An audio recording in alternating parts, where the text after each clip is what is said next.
And if you believe the goodness of God, brothers and sisters, let us all declare that today I receive all of God's love for me. Today I open myself to the unbounded, limitless, overflowing abundance of God's universe.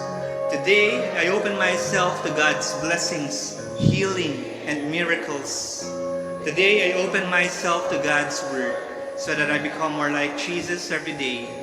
Today I proclaim that I'm God's beloved, I am God's servant, I am God's powerful champion, and because I am blessed, I am blessing the world in Jesus' name. Amen and amen. Brothers and sisters, let's honor the Word of God as we sing.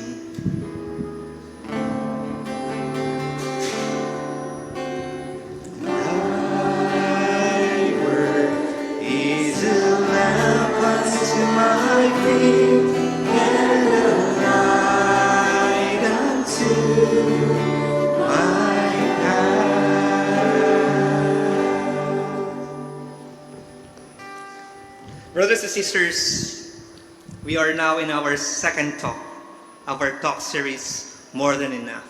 Yes? So who among you here naniniwala that you have been blessed enough, that you have more than enough? Raise your hands. Yes, di ba? Ang dami.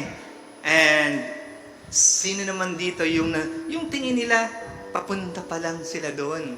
And they believe that this year, 2025, will be their year. Ito yung masasabi nila, this year, I will achieve more than enough. Taas ang kamay! Yan! Brothers and sisters, we cannot talk about more.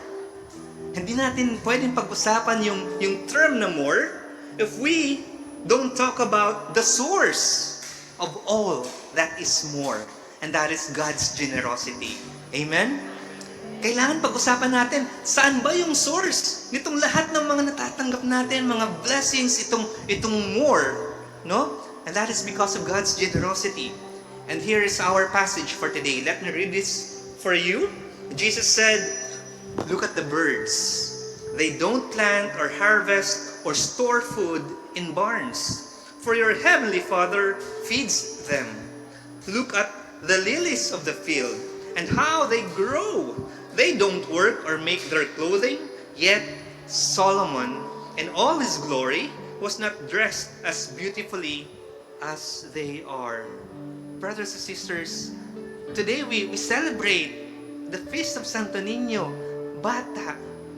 All of us, sabi kanina ni Father, all of us, kahit ilang taon na tayo, 10, 20, even 90 years old, in God's eyes, we are all His children. Naniniwala po ba tayo dyan? Amen. We are all His children, and we have a God who is so generous. He loves us so much, He's so generous, that He has given everything for us. And we proclaim, and we claim that, brothers and sisters, as His children. This 2025, let us honor the Word of God.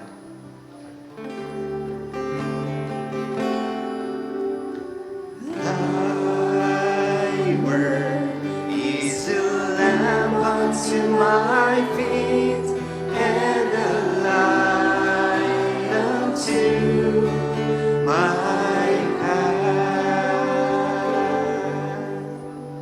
Bago tayo magpo, no? Hindi natin nagawa to last week, pero gawin natin ngayong araw. I would like you to just roam around. No? Ikot tayo and look for those persons na miss natin. Ngayon lang natin nakita, maybe, no? And then just tell that person, you are home. You are home. Yan. Pwede nyo pong yakapin, kamayan, kung hindi nyo kakilala. Yan. Na-miss natin yung isa't isa. Amen?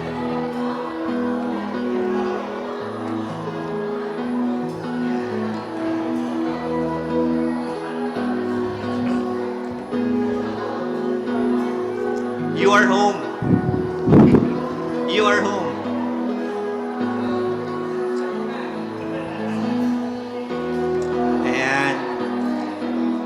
Let's all settle down, brothers and sisters, and thank you, music ministry.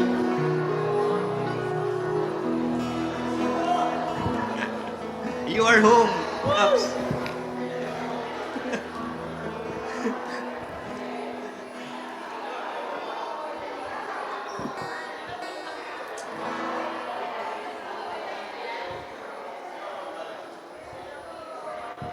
Amen. And before we start, meron po ba tayo ditong first-timers? Meron po ba? Ngayon lang naka-attend? Ayun, first-timer, welcome!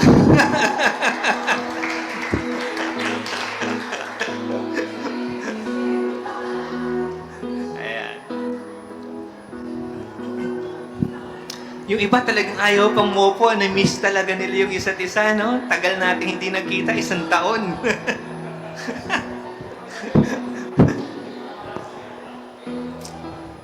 Ayan. Alright. You may sit down, brothers and sisters. Thank you so much. Ang sarap ng pakiramdam na nayayakap mo yung iyong mga kapatid, brothers and sisters. Right? So for today, I want to preach the life-changing message, trust in God's generosity. Ulitin po natin yan, God's generosity. God's generosity. Yan. So, let me just share with you this small story about a vacation. Nung ako po'y kabataan pa lang, way back 1980s, I was in elementary. Laking probinsya po kasi ako, no? Although dito ako sa Manila pinanganak, lumaki ako sa Bicol, sa Naga City. 1980s, napakasimple ng buhay. So, one time, we were invited by my tito and my tita. They live here in Antipolo.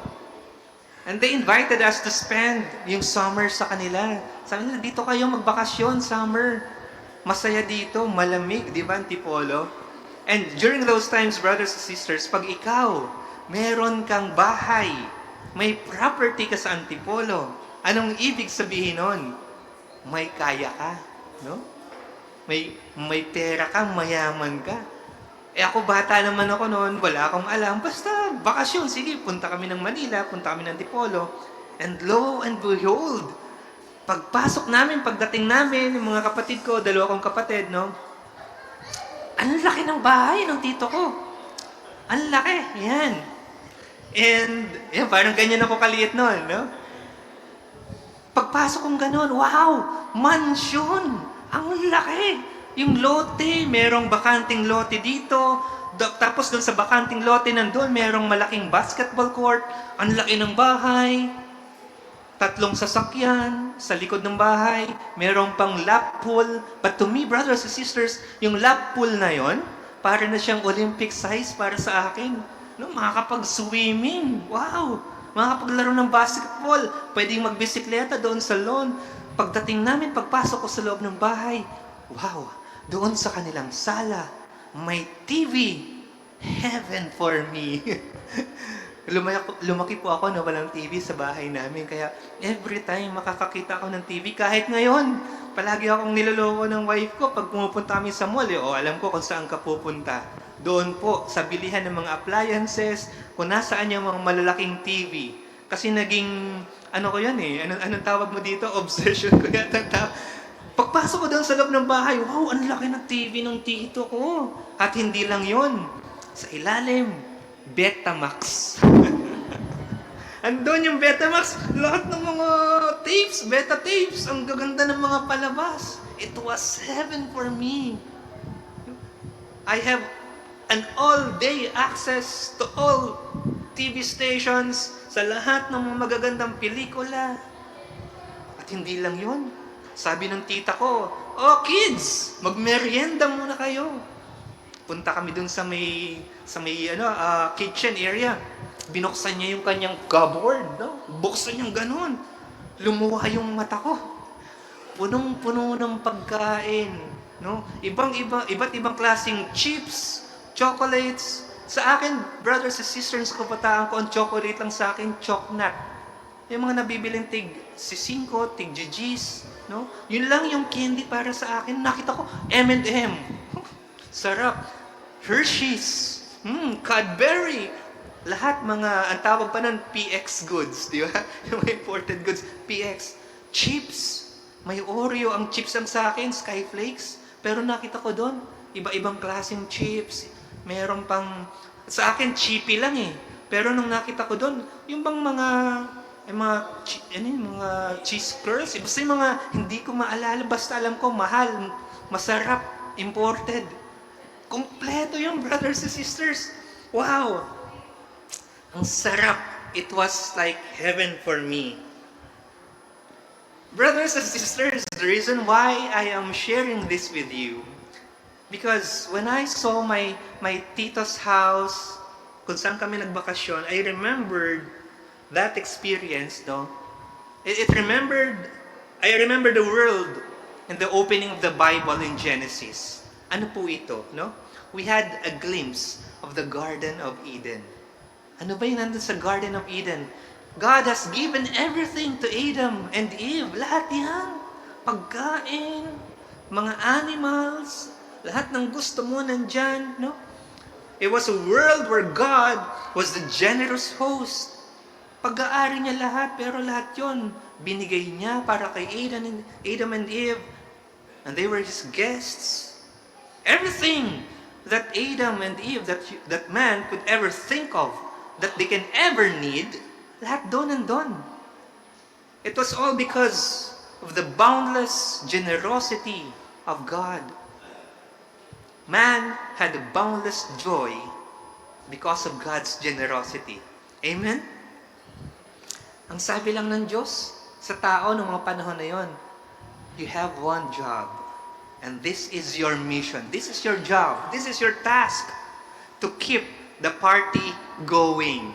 Yun lang. Just to keep the party going. God appointed man to spread His goodness all over the world by saying, ano yung sinasabi dito sa Bible? Genesis chapter 1 verse 28, be fruitful and increase and number. Diba? Yun lang. Be fruitful and increase in numbers. Humayo kayo, magpakarami kayo. But sadly, brothers and sisters, ano yung nangyari? We are all aware of what happened, no? All of that party, lahat yan, they all ended, died, gone, kapuk, no? Niche, nawala lahat yan, buried. Why? And it is all because the brutal game of life happened. So kung titingnan natin ngayon, just look all around you, brothers and sisters. Ano yung nangyayari sa bansa natin, sa society natin? If you read the news, you will see and you will read all the sufferings happening everywhere. Patayan dito, nakawan doon, di ba? Poverty, crime, everything. Bloodshed. Pag binabasa ko itong mga to, nakikita ko itong mga to, what comes to my mind? Sino na dito yung nakapanood ng Squid Game? Yan. Diba? Meron na yan. May season 1 natapos na ngayon. We are now in season 2. Squid Game, brothers and sisters, para doon sa mga hindi pa nakakapanood, no? Meron yan sa Netflix. Ewan ko lang kung meron na sa Facebook. That's the idea of Squid Game. Ano? Let me give this to you. In Squid Game, they will get hundreds of people. Merong nag-iikot looking for people who are buried in debt. Lubog sa utang, tapos bibigyan ng i-entice. Hindi lang invite, entice. Uy, kikita ka dito ng malaki. Maglalaro ka lang. And they bring these people together in one island. Ano yung pinang-i-entice nila dito? They're saying that if you play this series of games, you have a chance to win 45.6 billion, no? Won. How much is that in Philippine peso? 1.8 billion pesos. Malaki po ba o maliit ang 1.8 billion pesos? Malaki, di ba? So, para sa isang tao na lubog sa utang, that was his way out. Para mawala, matanggal lahat ng mga utang, and more than that, maging maganda ang aming buhay. Yun ang iniisip nila. So without thinking so much about ano yung larong ito, they sign up. Sige, sasali kami dyan, maglalaro kami dyan, And then later on, they find out that if you lose the game, pag natalo ka, ano ang kapalit nun? Doon sa mga, ayun, buhay. Buhay. Pag natalo ka, patay ka, It is a game of life and death. It is brutal. Nung nanonood ako ng season 1, yung may doll, na gumaganon, pag nakita niyang gumalaw ka, babarilin ka. Simula pa lang yon, pero yung mga sumunod na mga games, mas matitindi pa yung how people died. And the worst part, brothers and sisters, hindi pinuwersa. They were not forced to participate in these games. Hindi sila tinutukan ng baril para sumali. They opted, they freely chose to play the game. They signed up for it. Sa ating mga Pilipino, ano ang tawag doon? Bahala na. Bahala na si Batman. Sali tayo, Kahit alam nilang mamamatay sila. Yung mga kaibigan nila na nandoon, nakilala nila, naging kaklose sila, na mamamatay din sila, they kept playing because they were convinced, brothers and sisters, that that was their way out. Way out of their miserable life. Pag sila, out of these hundreds of participants, players, pag sila yung nag-iisang matira, paglabas nila doon, milyonaryo, bilyonaryo sila. Season 2, sinong nakapanood ng season 2 na? Ayun, Alam na kung sino yung mga Korean drama, dito, fanatics, mga K-pop. Season 2, brothers and sisters. Eto naman. Sorry po doon sa mga hindi pa nakakapanood ng season 2, but I will give you the gist. Yung pinaka-theme ng season 2. There's this main character, si Gi-hon. Tama ba yung pagkakasabi ko? Si Gi-hon. He played in season 1, nanalo siya, and he wanted to stop the games. Why? Because he witnessed how brutal it was. He witnessed the suffering. He witnessed the death of his loved ones, of his friends in that game. So he decided, I will stop that game. Kailangan by hook or by crook. Matapos yung game na yan. Hindi yan makatao. Hindi yan makatarungan. But, brothers and sisters, the only way that these games can be stopped is to what? To convince all of the players to quit. Tama, di ba? Paano ka magkakaroon ng mga games kung wala kang mga players, kung wala yung mga participants? But, yun din ang problema dito. That is also the problem. Why? Ayaw nila. They don't want to quit. They don't want to quit. Even if they see people dying all around them, here, there, lahat, paunti ng paunti. Even those people whom they shared meals with during those games, yung mga naging kaibigan nila, people who also share the suffering they have, people who they've been able to establish relationships with, they continue to play. Ayaw nilang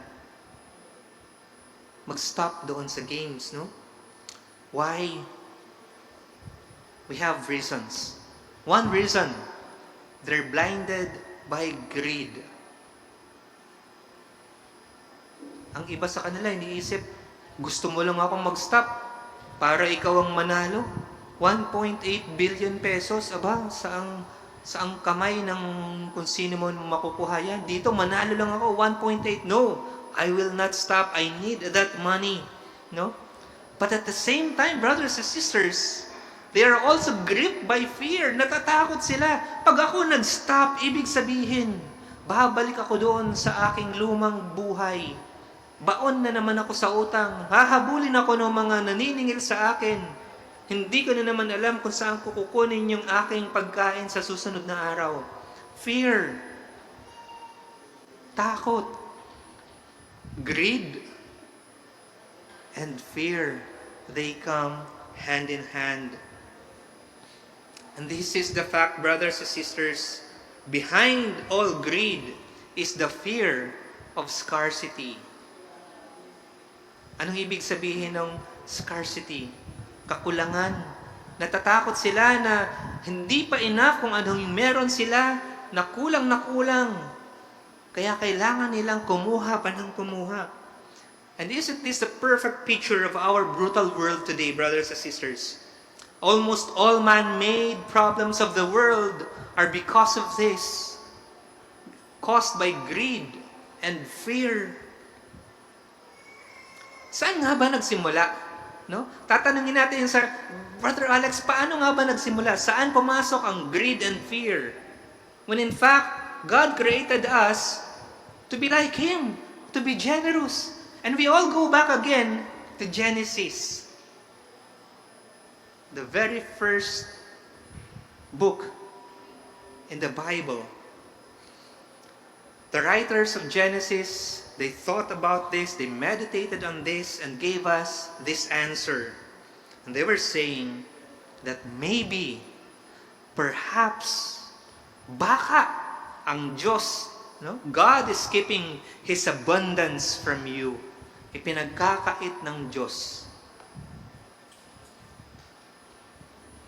ang blessings sa tao. You see, brothers and sisters, before the fall of man, man lived in a garden overflowing with everything, with plenty, a lot of blessings, lahat yan. Pipitasin mo na lang. Wala ka nang gagawin, no? Kakainin mo na lang. But in just one snap of the finger, ano yung nangyari? That party of abundance has ended. Natapos lahat siya. Paano nangyari yon? Pumasok doon sa kanilang buhay yung serpent. Anong nangyari? The serpent convinced man that God cannot be trusted. Anong nangyari dito? In Genesis it says, the serpent was the shrewdest of all the wild animals the Lord God has made. One day, he asked the woman, "Did God really say you must not eat the fruit from any of the trees in the garden?" Again, that's from Genesis chapter 3, verse 1. Diba? You can just imagine, hindi pwede. Hindi mo pwede palang galawin, hindi mo pwedeng kainin, Out of the 1,000 fruits, just imagine, there are so many fruits, so many trees, and out of that, let's say 1,000 fruits, I know there's more. God was only saying, bawal lang yung isa, no? God prohibited just one tree. And what it means is that man can enjoy 999 trees. All kinds of fruits, 999 of them. But again, the serpent came, at anong sinabi sa kanya? No? The serpent was insinuating, he was planting that idea in man's head, saying, all these 1,000 fruits, no, you cannot have them. They were all forbidden. Kaya magaling talaga. Magaling talagang magplant ng deception ang kalaban, Hidden beneath this sinister question was the suggestion. Eto, brothers and sisters, makinig po tayo dito. Ang sinasabi ng serpent, hey, your God is keeping all this abundance from you. He's a real killjoy. Perhaps he is against you.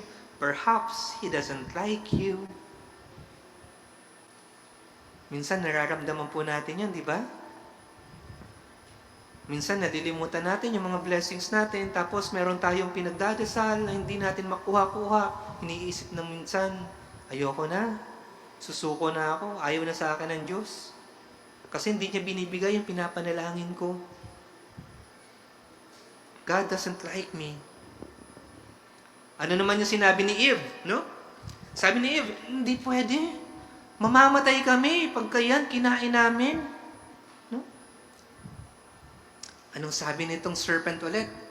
Yung isang malaking pagsisinungaling nitong serpent na to. In Genesis chapter 3 verses 45, you won't die. The serpent replied to the woman, God knows that your eyes will be opened, as soon as you eat it, and you will be like God, knowing both good and evil. Brothers and sisters, again, all these ideas, all the deception, this is the root of all, or the anatomy of all temptations. Bibigyan ka ng suggestion, no? Ng demonyo, alam mo, pwede mong gawin to. Hindi ka mahuhuli. Hindi magagalit sa'yo. Wala kang violation, no? Kasi pagka hindi mo ginawa yan, etong mawawala sa'yo. Tatakutin ka ng kalaban. What if there's not enough for you? Pag hindi mo ginawa yan, ang laki ng mawawala sa'yo. Pag hindi ka nandaya sa iyong negosyo, malaki yung profit na mawawala sa iyo. Brothers and sisters, if you look at this script by the devil, it goes something like this. Do you want abundance? You must take it by force. Yun ang sinasabi ng kalaban natin. By hook or by crook, you have to take it. You must take matters into your own hands. Grab what you can. It's a dog-eat-dog world, no? Even if it means disobeying God, even if it means hurting other people, even if it means killing, even if it means stealing, do what you have to do. Otherwise, kukulangin ka. You will not have enough. But brothers and sisters, let me share this with you. God thinks in abundance. Hindi ganun mag-isip ang Diyos. Nasa Kanya ng lahat. God thinks in abundance. But the devil wants you to think in scarcity. Kanino ka makikinig?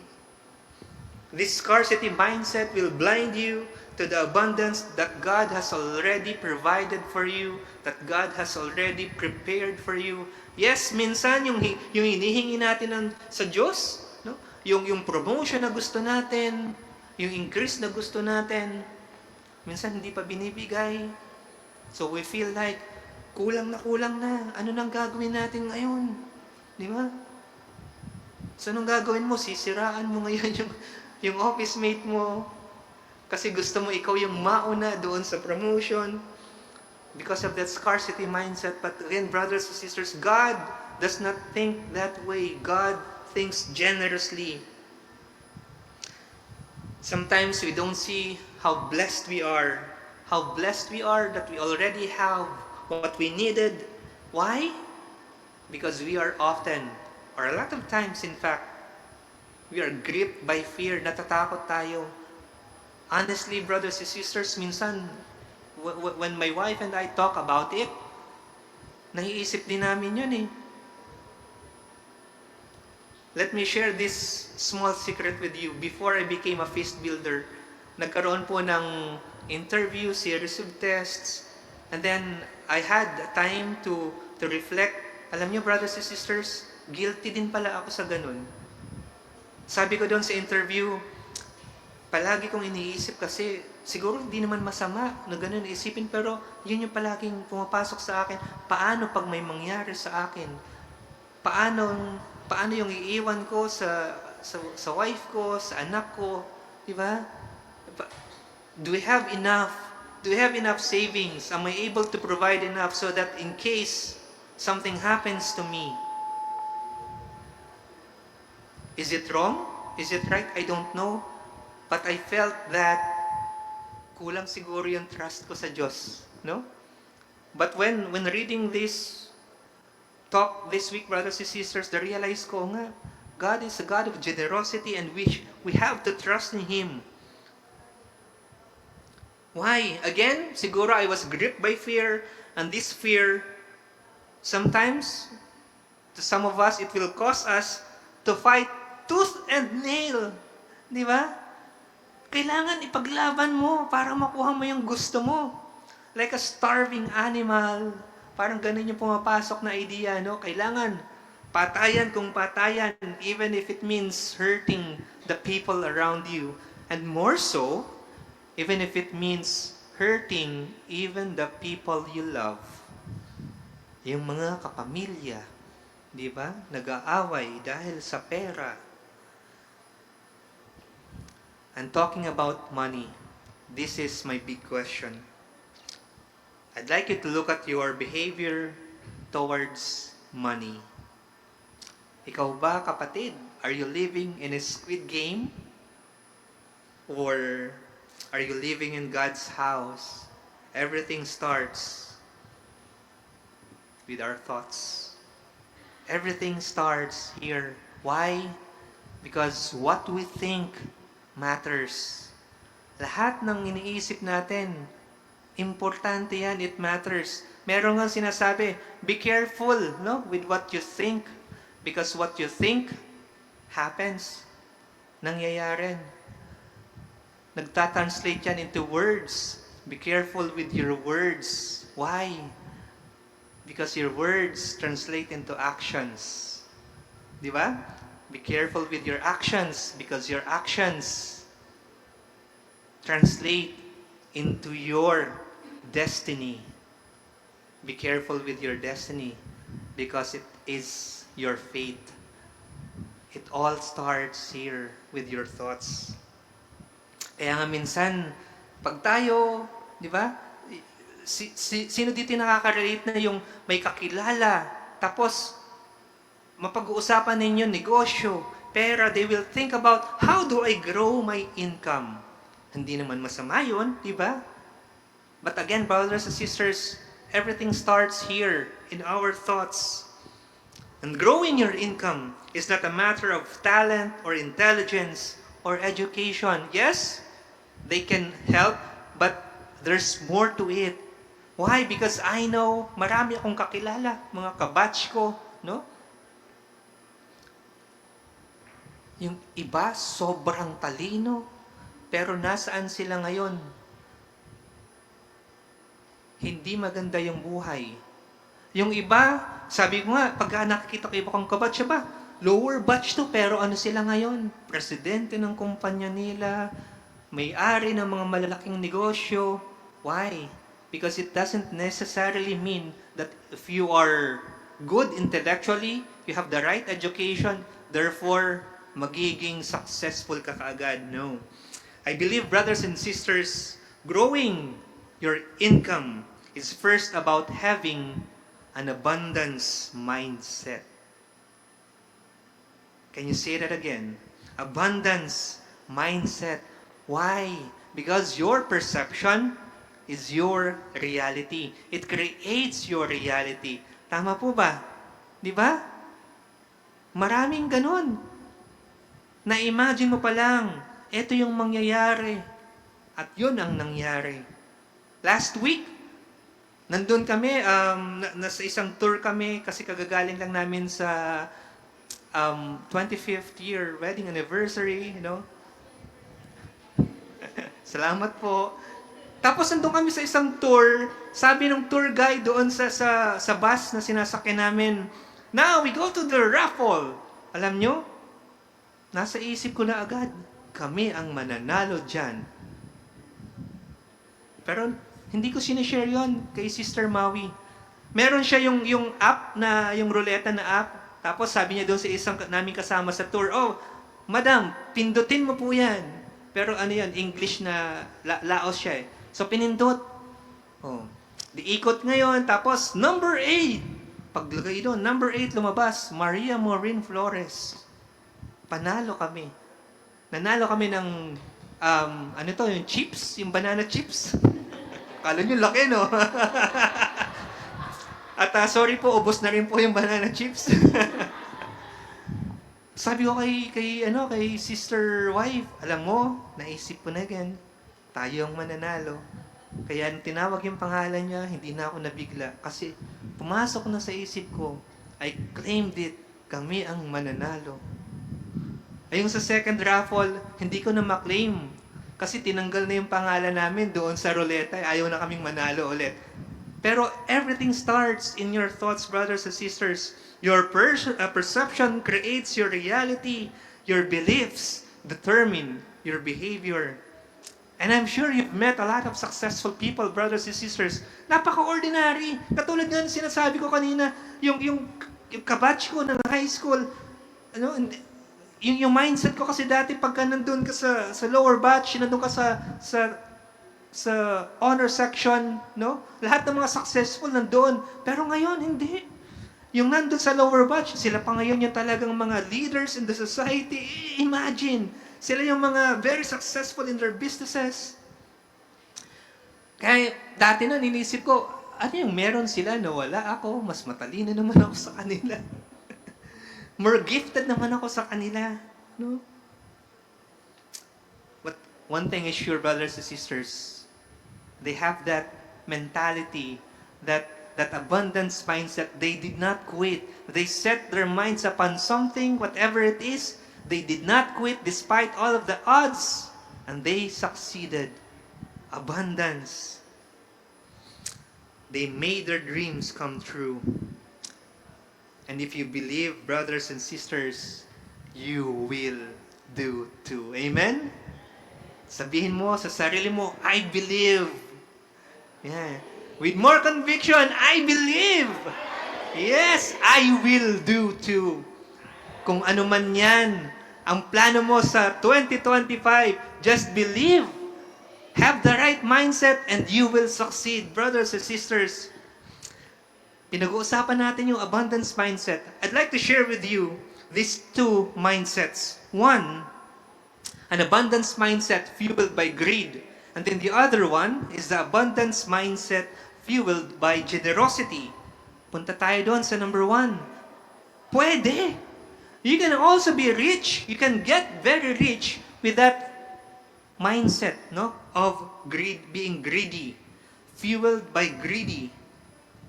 By cutting corners, dadayain mo yung mga customers mo, you will cheat on your partners, lying through your teeth just to get through, no?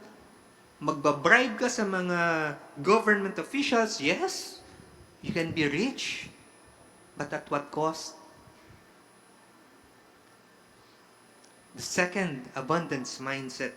You can also get rich by being generous. By being generous. Tapikin mo ang iyong katabi. Yayaman ka! Sabihin mo sa kanya. Yayaman ka!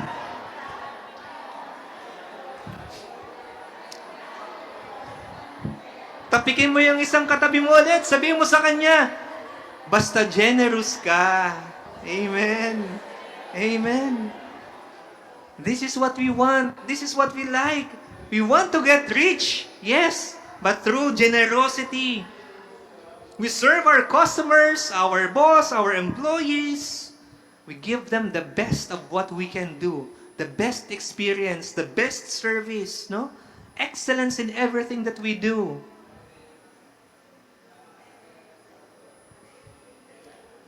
But there's a catch, brothers and sisters. Sometimes, it's not going to be easy. It will not be an overnight thing. You have to work on it. Day in, day out. You have to be consistent. Gagawin mo siya araw-araw. You don't quit. You continue doing it. It will be a long and difficult journey. However, it will fill you with profound joy. When you do it, brothers and sisters, sometimes, nagbabago yung iyong mindset. Iisipin mo na lang, okay na kung anong meron ako ngayon, but I am still a generous person because I have a generous God, no? Pero syempre, lahat tayo gusto pa rin nating yumaman. Aminin, di ba? But we can be very rich by being generous. When you live in God's house, brothers and sisters, you trust the generous host that we have, the generous host of the house. You know that if you keep on doing what is right, anong mangyayari? Darating at darating ang panahon, ibibigay sa iyo ng Diyos. Ang sabi nga natin, when the right time comes, it will be given to you, and it will be more than enough. Palakpakan po natin ang Diyos. Amen.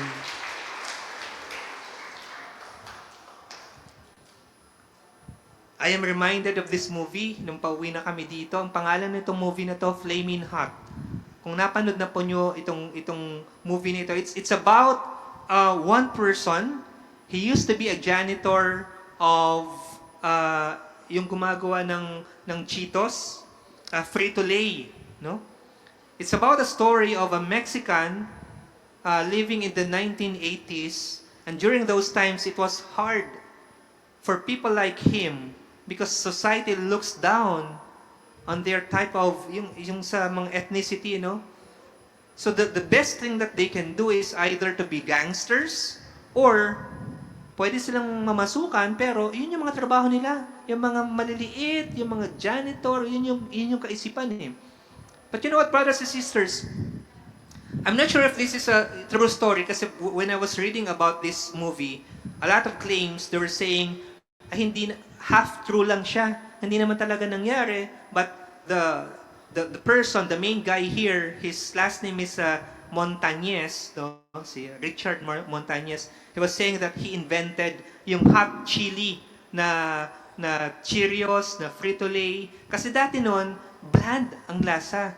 And he went directly to the president of Pepsi Cola kasi Pepsi yung may-ari nitong Frito-Lay.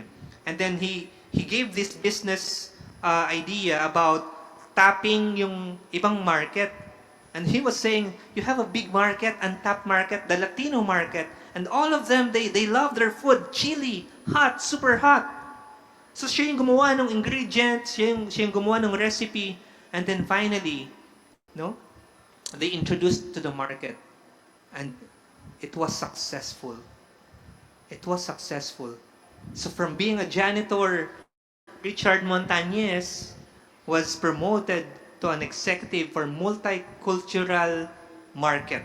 Yun yung director for multicultural market, no? From being in this place to this place, but brothers and sisters, before he even got to this place, he had a lot of sacrifices. A lot of people turned him down. A lot of people were like obstacles, no? Doon sa kanyang journey, but he persisted. He did not quit, and he was able to convince the president of that company to try it out, and it was successful. Hindi na tayo kailangan pang magkwento ng mga ganon. Dito pa lang sa ating community, ang dami kayong mga ganyang kwento, di ba? Meron tayo ditong mga business owners, mga yung paggawaan ng watch, no? Aba, kung titingnan mo, simpleng-simple lang, pero ang daming mga branches niyan. Amen? Oo. Meron dito, aba, kung titingnan mo, napakasimple ng damit. Pagkausap mo, napakasimpleng tao, pero pag malaman mo, dati pa lang naging director, CPA graduate, accountant, very successful. Yung kanyang mga anak, nasa ibang mga bansa na, daming ganito. Very successful in life. Kaya nga, sila yung mga role models natin dito. At kung titingnan ninyo, they are also very generous in everything that they do, in their time, in their service. Aba, yung iba kahit medyo may edad na, yung iba na operahan na, pero nandito pa rin. Nagsiserve pa rin sa ating community because they are so generous and they give everything what they can. Hindi ko na po kayo papangalanan, pero I'd like the community to just give their biggest, appreciation. Yes, salamat po sa service. And I am inviting the rest of us to continue to serve, challenging our youth, no? Magparami kayo, humayo kayo, di ba? Serve in whatever capacity you can do. At meron din naman, brothers and sisters, no? Meron tayo isang youth dito, hindi pa naman, masasabi mong nagsisimula pa lang siya sa kanyang entrepreneurial journey. Pero ngayon pa lang nakikita na natin, no? Nagtitinda sa labas ng, anong tawag dito? Siomai, mga ganyan. Nakikita pa lang natin of a making of a true successful entrepreneur someday.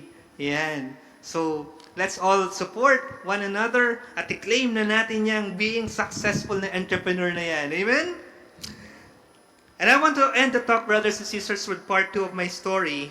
yung Grand Vacation story. And this time, let me put some twist behind it. Magiging fictional na po tayo. No, hindi naman nangyari. Pero what if nangyari kaya yung ganito, no? Imagine on the second day of our Grand Vacation, ako, yung mga kapatid ko, we started squabbling, we started quarreling, nag-away kami over lunch. Para saan? Kung kanina mapupunta yung fried chicken na inihahanda sa amin. Uy, naalala ko na naman tuloy, pag kami mga ganong ulam sa amin noon, talagang nagbibilangan kami, oh, naku, isa na, bakit ikaw nakadalawa ka na, ako isa pa lang, kailangan kong kumuha pa ng isa. Ganyan tayo, mga bata tayo, di ba? So imagine, in that house, may tito's house, no? Nag-away-away kami. Akin to, akin yan. Bakit mas marami sa hindi pwede, dapat sa akin yan, no? And that's so silly. Why? Because yung cook ng tito ko, ng tita ko, hindi pa naman siya tapos sa pagluluto. Maglalagay pa siya ng fresh batch of fried chicken for the guests, for us. Sa mga bakasyonista, gano'n naman tayo, di ba? Uy, kulang pa. Uy, paluto ka pa dito. Dagdagan natin yan. Pero kaming mga magkakapatid, that doesn't stop us from saying, hindi, akin yan. No? What if ganun yung nangyari? And soon, away-away kami. Ako yung nag-iisang lalaki, yung dalawang kapatid, parehong babae. Aba, talo ako. Nagkampi tong dalawa ako, wala akong kakampi. Ang sabi nila, hindi. Amin ito. Hindi ka pwedeng, pumunta sila doon sa pool, hindi ka pwedeng maligo dito. Amin lang to. Tapos ako isipin ko naman, sige, inyo yan. Akin itong TV at itong Betamax. Hindi nyo pwedeng panood dito, no? Nagkanya-kanya na, nag-away-away na. Paano kaya kung gano'n ang nangyari? And then later on, which happens for siblings, minsan nag-aaway, nagkakasakitan na, nagkakabatuhan na, no? Sino po yung nakaka-relate dito? Yung mga gano'n, lalo na yung maraming kapatid. Di ba? Nag-aaway. So the entire house was in chaos. Imagine. And then, evening came. My tito arrived. Pagpasok niya doon sa pinto, nakita niya, no, ang gulo-gulo ng bahay. Anong sabi niya? Nagalit siya. And what did he do? Ang sabi niya, halika nga kayo. Labas nga kayo dito. Wag kayong papasok dito sa bahay ko. Imagine niyo kung gano'n yung sinabi ng tito ko, pinalabas kami, tapos andun kami sa labas. Antipolo, gabi, madilim. Walang dumadaang sasakyan, nakaupo kami sa may lansangan, sa may kalsada. Nagsisisihan kami, ikaw kasi, no? Pagtingin namin sa likod, sarado yung gate, hindi kami makapasok. Hindi namin alam kung saan pupunta, di ba? Tapos, ang sabi niya sa amin, lumabas yung tito namin, ano? Sabi ng tito namin, ang sabi ni Manang, no? Kinuwento ni Manang sa akin kung ano yung nangyari. Kinakausap niya kami na para mga anak niya rin. Sabi niya gano'n, hindi ko maintindihan bakit ganyan kayo, no? Bakit kayo nag-aaway sa pagkain? Siyempre, isipin ko pagkain nyo, masarap yun, di ba? Sasabi niya, bakit kailangan yung itago yung mga chocolate, yung mga nachos, yung mga Cheerios, no? Bakit kailangan nandun, tapos iba nandun sa kwarto ng mga pinsan nyo? Bakit? Hindi naman kailangan gawin yun. Hindi nyo kailangan itago yun. Kasi ang dami-dami natin yan. Mamaya pagdating ng tita mo, meron pang dala-dalang bagong grocery yun. Pang fill up, no? Doon sa mga kulang. Bakit kailangan yung itago? Tapos in-imagine ko siguro kami, nakatungo lang na gano'n, wala kaming masabi. Yung iba, umiiyak, ganyan. Tapos, sabing gano'n ng tito ko, pasok siya. Tapos maya-maya, lumabas ulit siya. Tapos ang sabi niya sa amin, hulaan niyo kung anong sabi niya sa amin, ano? Baka nagugutom na kayo. Halika, pasok kayo. Si Manang, meron ulit fried chicken na niluluto. para sa inyo. Just imagine. It was my tito telling us, can we start over? Can we start over? Brothers and sisters, ganun-ganon ang Diyos sa atin. God has given us a second chance. God was telling us, no? Can we start over? In fact, that was the core message of Jesus. Can we start over? Pwede bang magsimula ulit tayo? And that was the reason why He came. Jesus came. So that all of us can be given second chance to invite people back to the Garden of Eden. But this time around, ang tawag na sa Garden of Eden is the Kingdom of God. Kingdom of God. And Jesus came down, He became man. Anong ibig sabihin? Para na rin siyang nasa Squid Game. Kasama natin siya dito sa Squid Game na to. The Squid Game of life. But despite that, despite being in this Squid Game of life, no? Na makikita natin, people were under the oppression of the Roman Empire. People are getting killed. Soldiers are oppressing the people. Families are getting crushed by injustice. And people were looking for a Messiah. People were expecting somebody who will save them, take them out, no? Overturn the government, the Roman Empire, or unseat the corrupt Sadducees or the self-righteous Pharisees. But you know what, brothers and sisters, Jesus did more than that. Mas pa ang ginawa ni Jesus. Why? He wanted to restart the party of abundance in every human heart. He had a better plan. He had a grander idea. Something that is beyond the society, beyond what the society can do. He wanted us in our hearts to stand and restart that party of abundance. That's why He preached. Ang sabi niya dito, doon daw sa kaharian ng kanyang Ama, there would be more than enough for everybody.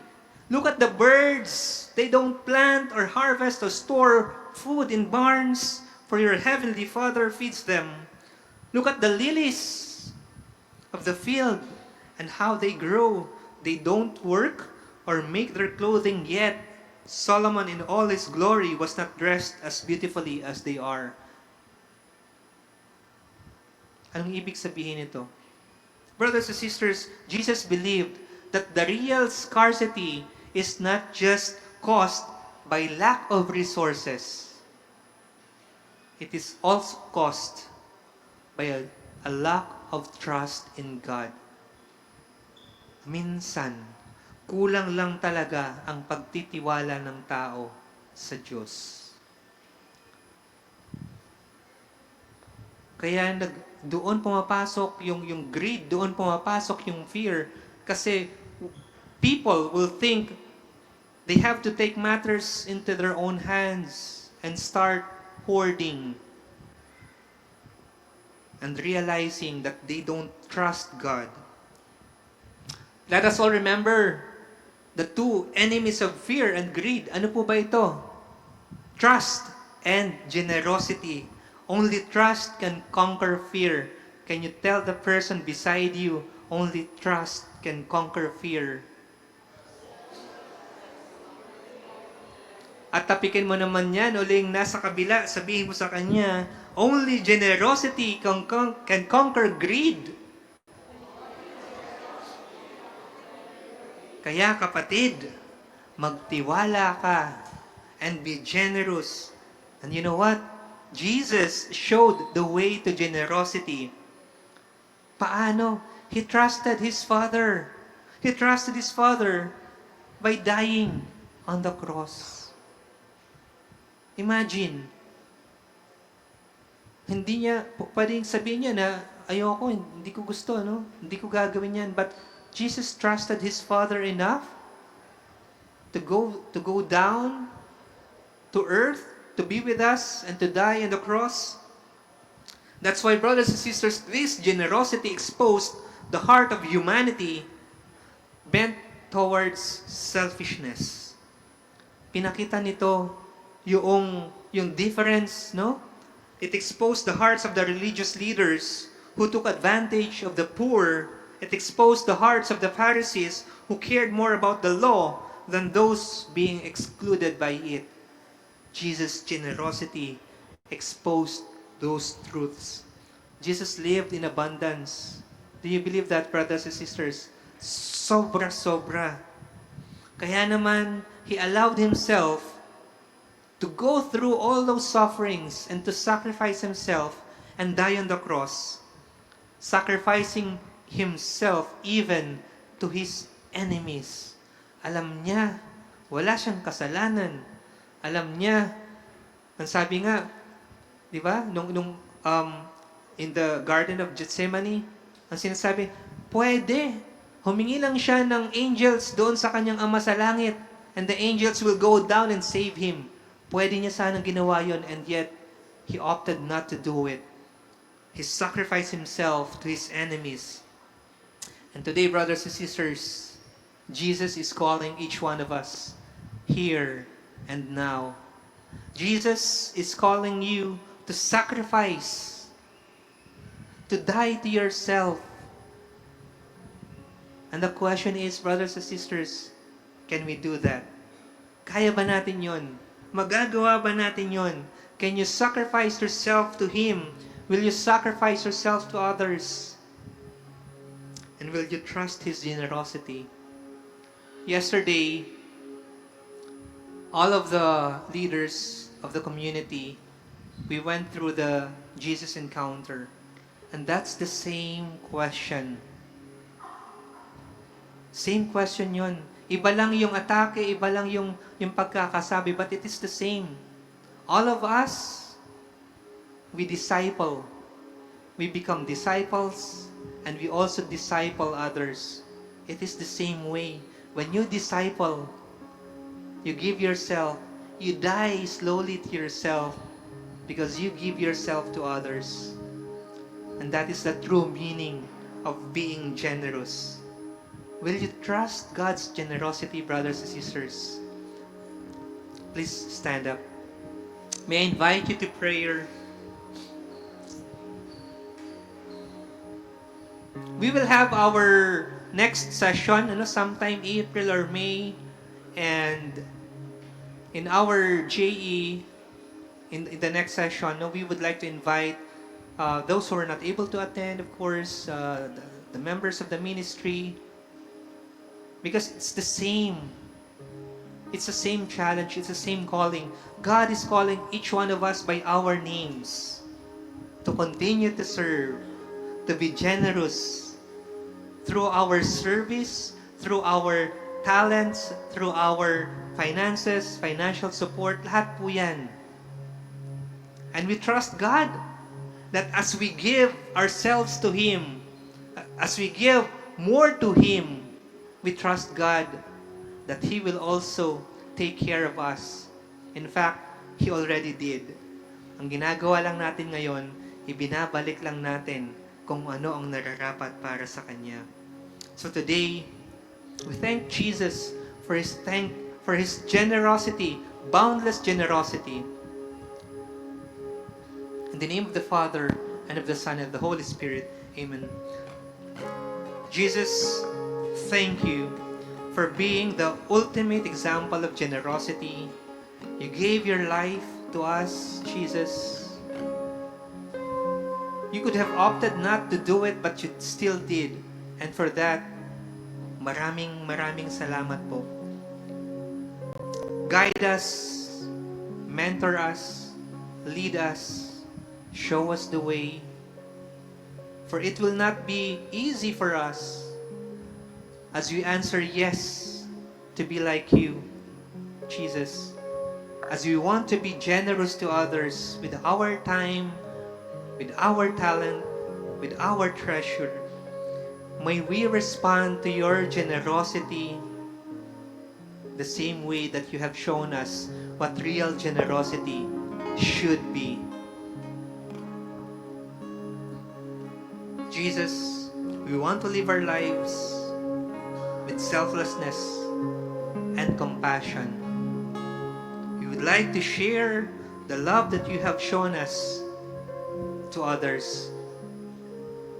share your goodness, share your love, and share your blessings to our brothers and sisters and to the world. And this we declare in Jesus' name. Amen and amen.